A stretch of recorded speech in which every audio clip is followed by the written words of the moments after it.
নিত্যপণ্যের বাজারে স্বস্তি ফিরছে না সাধারণ মানুষের জীবনে। চাল, ডাল, আলু, পেঁয়াজ সহ বেশ কয়েকটি পণ্যের দাম বাজারে সরবরাহ স্বাভাবিক থাকলেও অনেক ক্ষেত্রে দাম কমার সুফল পাচ্ছেন না ক্রেতারা। ব্যবসায়ীরা বলছেন, আমদানি ব্যয়, পরিবহন খরচ এবং পাইকারি পর্যায়ের দামের প্রভাব খুচরা বাজারে পড়ছে। ঈদের পরে নিত্যপণ্যের দাম যেভাবে বেড়েছে এখন পর্যন্ত তাই রয়েছে। সপ্তাহের ব্যবধানে তেমন কোনো পরিবর্তন নেই। অন্যদিকে ক্রেতাদের অভিযোগ, আয়ের সঙ্গে ব্যয়ের ব্যবধান দিন দিন বাড়ছে।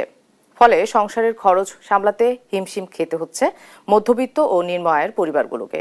তবে ভোক্তারা বলছেন, শুধু অভিযান নয়, দীর্ঘমেয়াদে সরবরাহ ব্যবস্থা শক্তিশালী করা এবং বাজারে কার্যকর নজরদারি বাড়ানো জরুরি। দাম তো একটু বেশি সবকিছুরই মোটামুটি, কারণ এখন এই সিজনে এরকমই থাকে। আবার শীতকালে আসলে তখন তো দাম কমে।